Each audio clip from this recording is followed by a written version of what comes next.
Senator Sifuna Edwin. Thank you, Honorable Speaker. Allow me to begin by commending the County Public Investments Committee that is ably chaired by the Senator for Vihiga, the Honorable Sotsi. Honorable Speaker, I have had occasion to be present in some of his meetings, especially when the management of the Nairobi Water and Sewerage Company was appearing before this committee.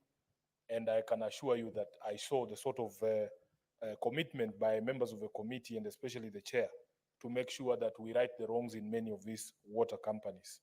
Honorable Speaker, as you can see from the report, the chairperson and the committee have demonstrated in-depth knowledge and understanding of the issues that are facing these water companies, and they are making recommendations that will, help in trying to resolve some of the issues that have bedeviled these particular water companies. I'm also very proud, Honorable Chair, that this committee has done almost 80 of those water company reports so far, and that we are at 100% in terms of addressing the question of ownership, which was not the situation that was obtaining prior to Senator Osotsi being the chair of this committee. So therefore, Honorable Chair, let me take this opportunity to thank the chair, the Senator for Vihiga, who's also my deputy party leader.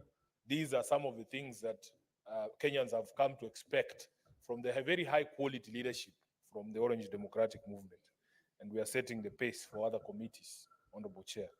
Honorable Chair, allow me to address two things that have been raised by the committee, and they have had the chair make various references to the situation with water in Nairobi County. The first one, Honorable Chair, is the question of non-revenue water. And I know that from the discussions before that committee, Nairobi County, or the Nairobi Water and Sewerage Company, is one of those companies with the highest non-revenue water. And various reasons have been cited. Honorable Speaker, in very simple terms, non-revenue water is revenue that somehow leaves the company but is not billed, and the county does not receive money, or the company does not receive money for that money, for that water. And one of the issues that have been cited is dilapidated infrastructure. Truth of the matter is, here in Nairobi, the water and sewerage infrastructure that we are operating on has been stretched beyond its capacity.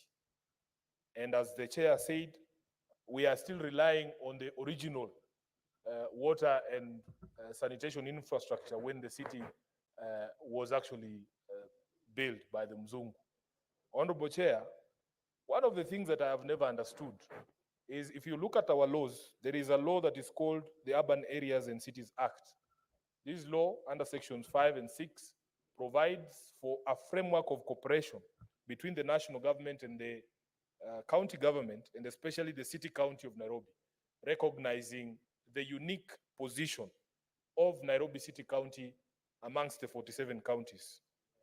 This uniqueness arises from many things, including the fact that Nairobi City County is the capital of the Republic. It hosts the diplomatic headquarters of many countries. It also is a seat of government. Many national government institutions are actually situated here in Nairobi. Honorable Speaker, under that act, the expectation was that in the realization of the uniqueness of Nairobi, the national government would support development of heavy infrastructure or critical infrastructure like the water and sanitation infrastructure. But this has never happened. If you speak to the management of the water company and the county government of Nairobi in general, Honorable Speaker, the amount of capital outlay that is required to bring the sanitation and water infrastructure up to speed, Honorable Speaker, it is something that would require over 5 years allocation under the equitable revenue share for us to be able to do that infrastructure. As we speak, Honorable Speaker, the existing sewage network, for instance, covers only 37 or 30% of the total square area of Nairobi County. And Honorable Speaker, as you know, these has also, the past few years, I've seen a lot of rapid development in terms of housing. Very many new buildings are coming up, going up to 25 floors, hosting thousands of tenants, but it has not been accompanied by the commensurate infrastructure upgrade that is required. And this is why many of our water and sanitation infrastructure is creaking. So, Honorable Speaker, I continue to call on the national government to honor its responsibilities under the Urban Areas and Cities Act to support Nairobi's development of certain critical infrastructure, including our water infrastructure, Honorable Speaker, so that we can be able to meet the needs of the people of Nairobi. Secondly, Honorable Speaker, the committee has highlighted the specter of illegal connections and what the chair has called outright corruption. There are stories we hear in this city, Honorable Speaker. Very serious allegations are made against the management of Nairobi Water City Company, the people who work there.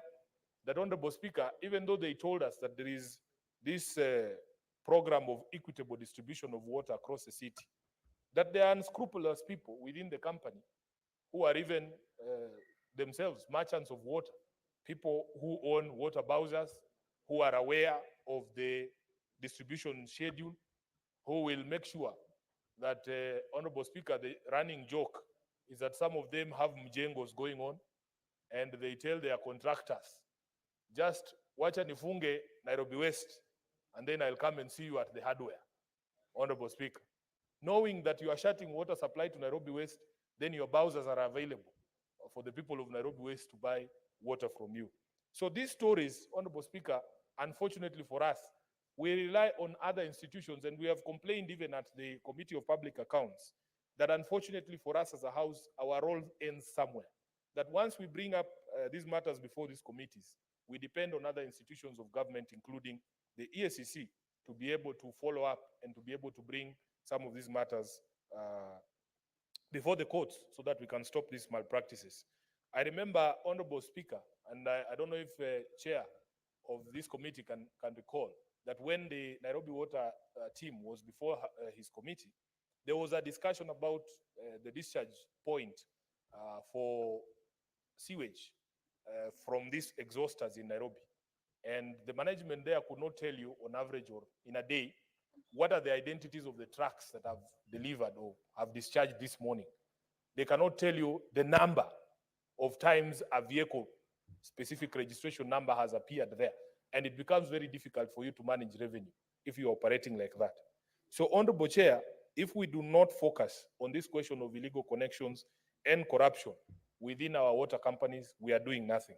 And by the way, I used to think that cartels, for instance, in water, are shadowy figures who you cannot point out. Honorable Speaker, the people doing illegal connections are known within our communities. It is the inefficiency of the water companies that supports the existence of these cartels. Because the people there, especially in the informal settlements, have come to realize that the suppliers down there who have made illegal connections somehow provide a more reliable service than the water company itself. So if these issues are not addressed, Honorable Speaker, then we will not be doing anything.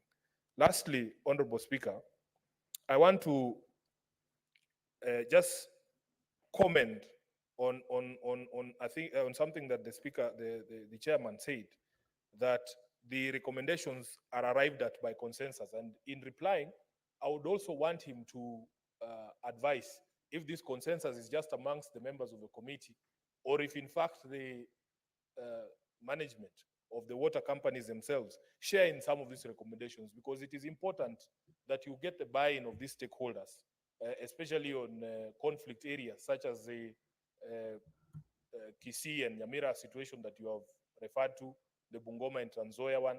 If there is no commitment from those stakeholders to resolve those problems, there's not going to be resolution of those problems. So therefore, Honorable Speaker, I want to thank the committee. I thank them for the support that they are rendering to all these entities for them to be able to improve. At the end of the day, Honorable Speaker, what the people of our counties expect is reliable water supply. If you look at the statistics, the people who in this city have access to water 24 hours are less than 40%. The rest of us, Honorable Speaker, we have to play pata potea with our water supply. And this is a situation that is not acceptable. And we have to call out the management of these companies. We have to call out the management of our counties to ensure that this is done. Nairobians have waited for so long, Honorable Speaker, because you know there's a project that we were following very closely on the Northern Collector Tunnel that was supposed to add an additional 170,000 cubic meters of water to our daily supply. which would have helped because we are running a deficit of over 200,000 cubic meters of water every day. We need to be updated on the situation with the Northern Collector Tunnel and all the other water projects that the people of Nairobi have been waiting on, so that we are able to assuage the situation and as well in the other counties. With those many remarks, Honorable Speaker, I thank you and I support the position that has been taken by the committee. Thank you, Senator Sifuna. I was really hoping that when you were talking about the